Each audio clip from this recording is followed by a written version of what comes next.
Assalamualaikum warahmatullahi wabarakatuh. Selamat pagi pada sahabat-sahabat AC dimanapun berada. Kali ini kami akan memberikan sedikit gambaran ya, bagaimana manfaat ya tentang masalah konseling ya, baik itu berupa bimbingan ya, pengertian, fungsi dan juga tujuannya ya. Bahwasanya masalah bimbingan konseling ini tentu menjadi hal yang sekarang ini menjadi urgent ya, karena banyak sekali kondisi-kondisi di mana kita terlihat agak kesulitan ya untuk menangani satu masalah atau problem yang dimana problem itu pun juga mulai menjadi tekanan bagi kita ya. Contoh misalnya kita mempunyai masalah anak-anak yang mempunyai perilaku dan juga behavior yang susah untuk dikendalikan ya.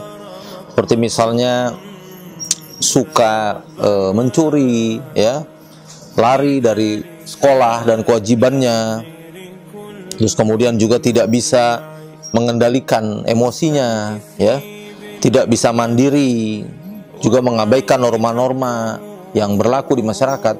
Tentu apabila ini kita diamkan dan ketika kita mulai ingin merubah buah hati kita tetapi kemudian tidak mendapatkan solusi apa-apa, tentu kita butuh ya adanya bimbingan konseling dan juga bagaimana cara-cara ya bisa menangani hal-hal demikian ya, baik berupa itu terapi-terapi yang bisa dilakukan atau mungkin apabila diperlukan sampai terjadi rehabilitasi ya. Nah, konseling ini juga merupakan sebuah edukasi ya bagi tiap-tiap individu agar bisa menjadi lebih cerdas dan juga mendapatkan input-input yang bermanfaat untuk solusi dari masalah-masalah yang dihadapi.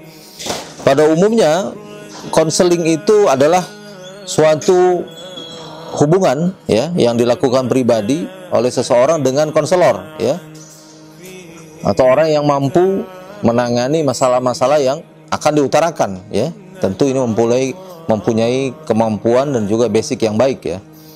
Dan ini dalam tujuan ya untuk bisa memahami diri ya, bisa memahami situasi, bisa memahami kondisi yang ada ya, dan kemungkinan juga dengan dia bisa memahami ini, tentu dia akan bisa menyelesaikan masalah-masalah yang ada. Jadi tujuan dari bimbingan dan konseling adalah untuk bisa menciptakan sesuatu ya, untuk bisa mendapatkan sesuatu dengan potensi yang dimiliki demi kesejahteraan maupun juga keamanan. Dan masalah-masalah di konseling ini ya adalah berupa bantuan ya yang diberikan oleh seseorang konselor kepada konselingnya ya, agar di mana konseli dapat menyelesaikan masalah itu dan juga mempunyai dampak positif setelah hal itu dilakukan. Tujuan ya daripada kemudian konseling ini seperti tadi sudah diutarakan bersama, bahwasanya ini untuk menyelesaikan masalah-masalah yang ada dan juga kemudian secara konstruktif ya juga bisa melihat ya dari sisi-sisi di mana psikologi dan juga kondisi-kondisi yang ada pada hal-hal yang memang sudah terjadi. Kemudian juga mempunyai efek positif ya bagi kita untuk mampu mempunyai energi lagi ya untuk menyelesaikan hal-hal yang memang terkendala kepada keadaan-keadaan yang memang tidak bisa kita hadapi secara sendiri sebelumnya. Kemudian juga konseling ini juga bisa menjadi sebuah kesadaran ya, di mana komunikasi, edukasi ya itu sangat penting ya untuk pengembangan diri, sangat penting juga dalam aspek kita bisa memahami berbagai macam hambatan ya, yang itu bisa muncul kapan saja ya, dan ini juga bisa menjadikan kita menjadi terbentuk mental ya, agar siap menghadapi segala macam hal-hal yang memang mempunyai hambatan pada saat kita jalani pada saat itu. Kemudian fungsi-fungsinya ya daripada konseling itu sendiri juga sebagai bimbingan ya yang mana bertujuan untuk membantu agar bisa memahami situasi yang ada dan bisa menyelesaikannya dengan paripurna.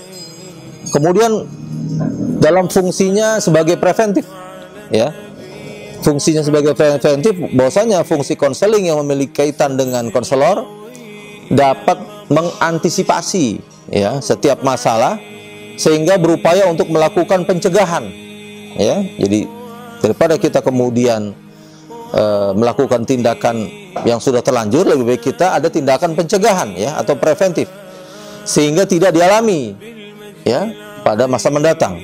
Jadi pada intinya fungsi ini memiliki tujuan untuk memberikan bimbingan yang berkaitan dengan cara yang bisa dilakukan untuk menghindari diri kita dari masalah. Kemudian fungsi berikutnya adalah sebagai pengembangan, ya, bahwasanya layanan bimbingan konseling itu mempunyai sifat lebih proaktif, ya, dibandingkan fungsi-fungsi lainnya. Fungsi ini bertujuan agar konselor dapat menciptakan sebuah situasi yang kondusif, ya. Adapun teknik bimbingan bisa dilakukan dengan cara-cara seperti misalnya pelayanan informasi, ya, tutorial, ya, curah pendapat, bisa juga dilakukan home run dan juga pada sesi-sesi yang lebih personal pada umumnya, ya.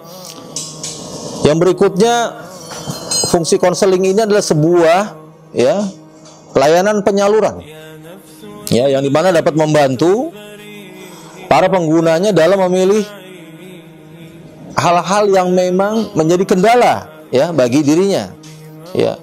Kemudian kondisi-kondisi seperti misalnya dia bisa menguasai, ya, dirinya, ya, pada saat dimana mungkin dia mempunyai karir yang baik, ya, bakat yang mendukung, ya, dan juga minat yang besar. Nah, tetapi mungkin pada saat melaksanakan, ya, amanah tersebut, dia akan mendapatkan banyak tekanan, ya, daripada internal maupun eksternal. Maka kita bisa ajarkan bagaimana kita bisa merilis, ya, dari apa yang kita punya, ya, baik itu jabatan, ya, bakat, karir, ya, minat, ya, yang pada akhirnya bisa kita gunakan untuk membantu, ya, dalam menyelesaikan kasus-kasus yang memang dihadapi oleh para konselor.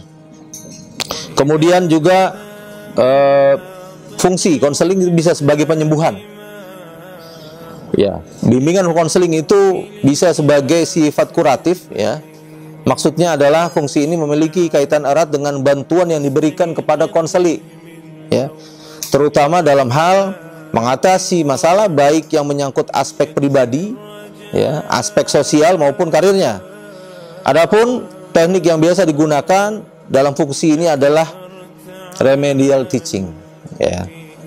Kemudian konseling juga bisa berfungsi sebagai adaptasi, ya, di mana fungsi adaptasi merupakan sebuah fungsi yang akan membantu para pelaksana pendidikan, ya, konselor, ya, dan juga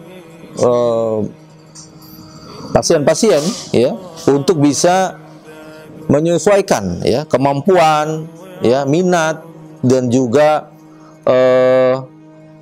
pendidikan dan latar belakang yang diperlukan, sehingga bisa beradaptasi dalam situasi-situasi yang berbeda dan juga menjadi sebuah kelebihan, ya, bagi individu tersebut.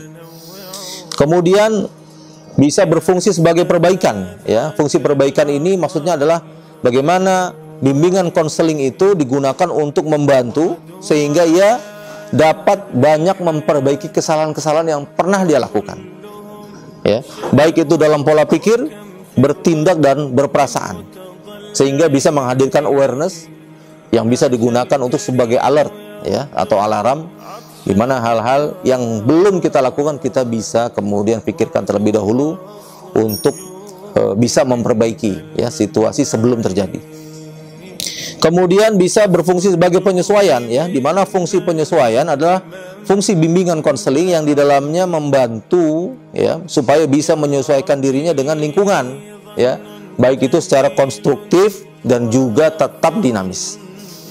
Yang selanjutnya adalah sebagai fungsi fasilitasi, yaitu fungsi yang digunakan untuk memberikan kemudahan bagi konseli ya dalam hal mencapai perkembangan dan juga pertumbuhan yang lebih serasi ya, yang lebih optimal dan juga lebih seimbang sesuai dengan aspek yang ada pada diri individu tersebut ya. Sehingga kemudian manfaat-manfaat ini juga bisa kita ambil secara maksimal ya. Sehingga dalam konseling itu baik urusan keluarga, baik urusan agama, baik urusan sosial, baik urusan karir, bisnis, ekonomi dan sebagainya mampu bisa kemudian diakomodir dengan baik dan diberi arahan dengan baik sehingga terjadi komunikasi yang dua arah, di mana komunikasi itu kemudian menghasilkan edukasi ya. Dari edukasi itu akhirnya menghadirkan dedikasi sehingga para individu yang kemudian tadinya bermasalah bisa berkembang, bisa beradaptasi dan juga bisa keluar mencari solusi yang ada.